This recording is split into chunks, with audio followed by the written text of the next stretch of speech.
أعوذ بالله من الشيطان الرجيم بسم الله الرحمن الرحيم. Sister, thank you for waiting. Would you please state your name and occupation, then state your question?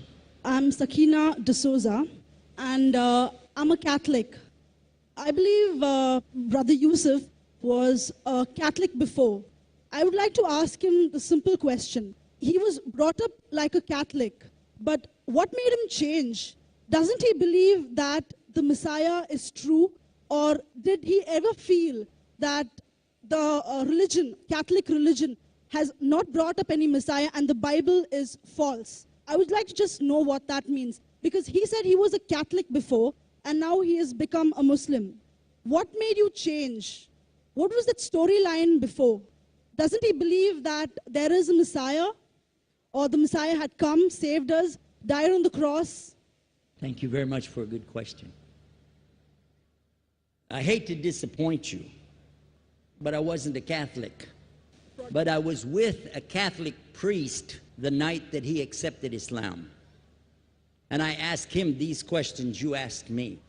Because after all, I was still a Christian, a preacher in Christianity, and I wanted to know why my best friend, a Catholic priest, had converted.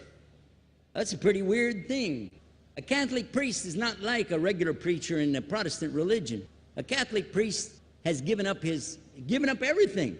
He's given up his life to be a Catholic priest. When he enters into this realm, he's basically given away everything. He can't have a wife, he can't have children, obviously no grandchildren.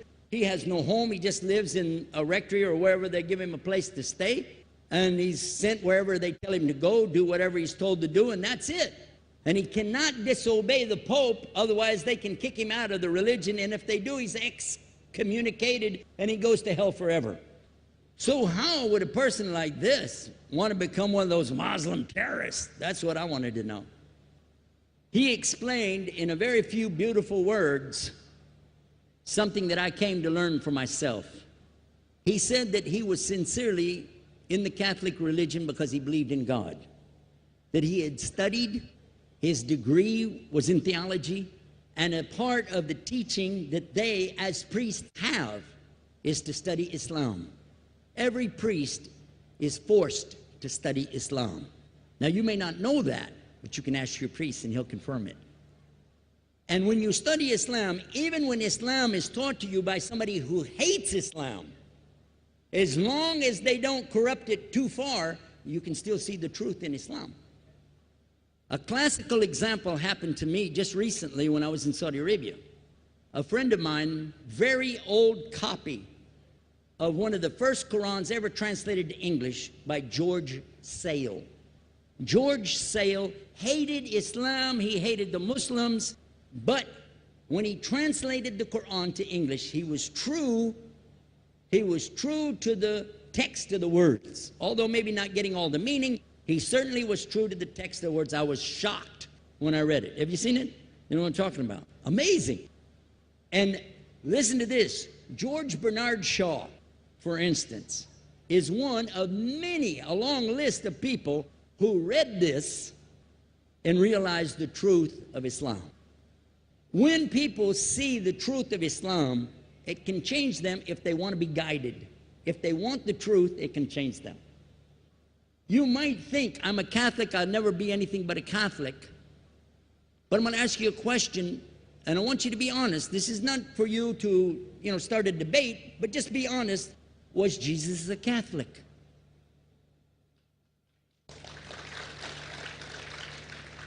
And it's not open to debate, so there's no point in opening that up, because you know and I know he wasn't. The Catholic Church was in business about 300 years before Jesus was born. It's on their website. Don't go like this. It's on their website. That's where I took it from. The Catholic Church was really started in Rome by Alexander the Great. Do you know what the word Catholic means? It means universal. It was the universal church for the Roman Empire. If you didn't join it, you could not be a Roman citizen. And it was opposed to the teachings of Judaism and opposed to the teachings of the early Christians for more than 200 and some years. And they were diametrically opposed to each other to the extent that it was the Romans killing the early Christians. Now, if you understand that and you go to their website and read, they didn't even take over Christianity until the year 325 AD. And when they did, they changed a lot of things, again, referring to their own website. But if you want to check it in Britannica or Americana or grow your encyclopedias, go ahead and read about the Catholic Church. When, in August of 325 AD, at the Nicaea Council, they took over, first thing they said was, let's change the date of the birth of Jesus to be the same date as that of Mithras, which was the god, one of the gods worshipped there, and also the sun god's birthday was the same day, December the 25th, believing it to be the shortest day of the year. And Constantine was a sun worshiper of Sol Invictus. Go to the website, read it for yourself. There are a lot of points, but not the least of which, even today, if you go in any Catholic church, and I have, you'll see so many portraits and statues and idols and images throughout the whole place that for the one who's never experienced that, for a Muslim who knows about these images, he'll be like, whoa, a'udhu billah. Whoa, what's this? The first time I walked in a Catholic church, I was about 10 years old. I was shocked. I was shocked at the idols and statues everywhere, because in the Protestant religion, we were brought up to believe that the second commandment was just as important as the first commandment. The first commandment in the Bible, in Exodus, is the same as the first commandment in the book of Deuteronomy. It says, I am the Lord your God that brought you out of the land of Egypt in the house of bondage. You know no other God beside me. Beside me there's no other gods. Thou shalt not have any other gods beside me. How many in this room agree with that commandment? Raise your hand. You notice the Muslims are raising their hand because it means Ashhadu la ilaha illallah. That's the first commandment for us as well. The second commandment you have clearly says, thou shalt not make any idol, any graven image of anything that creeps upon the earth, swims in the sea beneath, or flies in the air above. And I was sitting in a church one time, sitting there in the morning service, watching, the preacher talk, and, they go on and on and on, and sometimes you lose your train of thought. I was looking. Whoa! On the front of the podium, there was a fish. A fish. For the symbol, make you fishers of men. It had a fish. I said, whoa.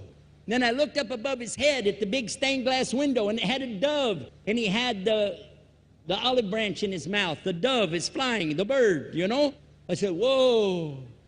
And then I look over here, and there's a cross with a man hanging on it. I said, wow, they didn't miss a single one. They got them all. Something walking on the earth, something swimming in the sea beneath, something flying in the air above. So look at these two things. Clearly, the first two of the 10 commandments, bang, bang, boom.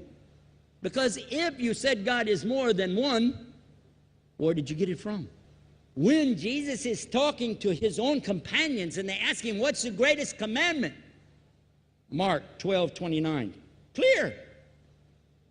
The greatest commandment is to know, O Israel, the Lord your God is one God. And you have to love him with all your heart and all your mind and all your strength. And this is no different from what Prophet Muhammad ﷺ was saying, the same thing to his people. Same thing I mentioned in the lecture. This is certainly for us the same. So what you see is Muslims practicing the commandments, and you see people claiming the commandments but practicing something else. And I have seen more converts from the Catholic Church than any other of the many sects of Christianity, and especially from the nuns, priests, and even an archbishop. And all of them are better than me. Those guys and women that I see do this, they still sacrifice their whole life to get the true message of Islam, not only to you, but to Muslims as well, because we all need to know about it. But thanks for a great question.